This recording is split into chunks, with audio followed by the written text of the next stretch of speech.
Why dip it up when you can dive right in? Why let things simmer when you can cook up a storm? Why live life in half measures when you can live it to the brim?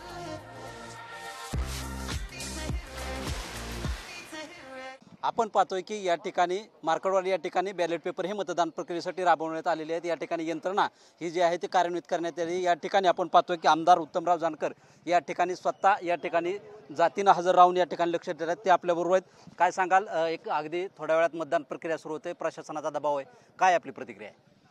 प्रशासनाने ठरवलेलं आहे हे सगळं गोंधळायचं, या ठिकाणी कोणत्याही परिस्थितीमध्ये मतदान होऊ द्यायचं नाही।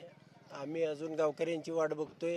100 लोक जमलेले आहेत, अजून 100 लोक जमले की या ठिकाणी मतदानाला सुरुवात होईल। मग त्यावेळी प्रशासन काय भूमिका घेतंय, लाठीचार्ज करतंय, काय त्यांची भूमिका आपल्याला त्या ठिकाणी समजून येईल। आपण वारंवार पोलीस अधिकाऱ्यांशी देखील चर्चा केली आहे, DYSPंशी चर्चा केली, काय नेमकं त्यांचं काय म्हणणं आलंय? त्यांचं म्हणणं कोणत्याही परिस्थितीमध्ये आम्ही मतदान होऊ देणार नाही, तुम्हाला त्याचे परिणाम भोगावे लागतील, तुमच्यावर गुन्हे दाखल होतील। वेगवेगळे पद्धतीनं जी आमची प्रशासनाची भूमिका आहे ती अतिशय कडक आहे आणि आम्ही आमच्या ह्याच्यामध्ये कोणतीही हायगाई करणार नाही। ज्या आम्हाला सूचना आहेत, जे वरिष्ठ आम्हाला सांगतायत त्या पद्धतीनं या ठिकाणी कोणत्याही परिस्थितीमध्ये मतदान होऊ देणार नाही। मतदानाचा हक्क बजावण्यासाठी आपण पाहतोय की महिला असतील, अगदी वयोवृद्ध जे 82 वर्षाचे आजोबा देखील या ठिकाणी मतदानासाठी आलेत। काय सांगायचं तुम्हाला नेमकं मतदारांबाबत? नक्कीच गावांना पडताळणी करायचं आहे। गावामध्ये सन्नाटा पसरलेला आहे, तुम्ही सगळ्यांचे चेहरे बघताय त्याला की ते आम्ही मतदान केलं 1500 पेक्षा अधिकचं उत्तमराव जानकरांना, मग मतं गेली कुठं?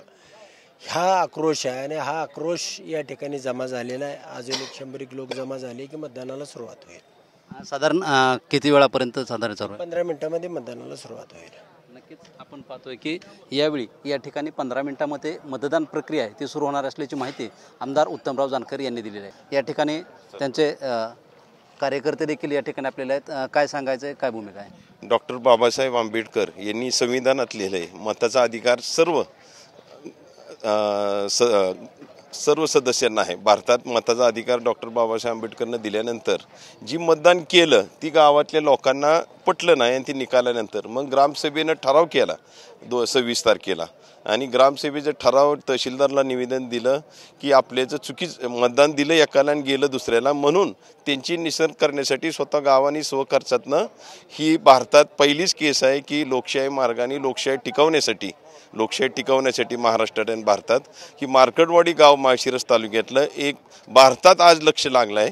केंद्र सरकार, राज्य सरकार इथं डोळा ठेवून प्रशासन, पोलीस डिपार्टमेंट, DYSP याचं प्रेशर आहे की मतदान करू नका, पण महिला आलेत, पुरुष आलेत, 100-200 लोक आलेत, 100% आज आम्ही मतदान केल्याशिवाय राहणार नाही। आणि लोकशाहीचं स्तंभ म्हणून तुम्ही चौथं स्तंभ आहे मीडिया, तुम्ही आम्हाला सहकार्य करचाल आणि आजचा संदेश मार्कडवाडीचा अख्ख्या भारत, दिल्ली ते काश्मीर ते कन्याकुमारीपर्यंत जाईल।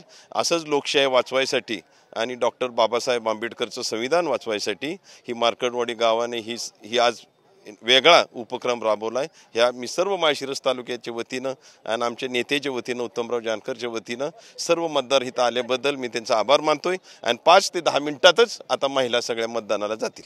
आपलं नाव काय? आम्ही सालगोडे पाटील, माळशिरस सदस्य। नक्कीच आपण पाहतोय की संविधान वाचवण्यासाठी ही जी प्रक्रिया आहे ते सुरू असल्याची प्रतिक्रिया आहे ती जानकर यांच्या कार्यकर्त्यांनी दिलेली आहे। कॅमेरामन तुषारसह चित्रकुमार मोठे। Why dip it up when you can dive right in? Why let things simmer when you can cook up a storm? Why live life in half measures when you can live it to the brim?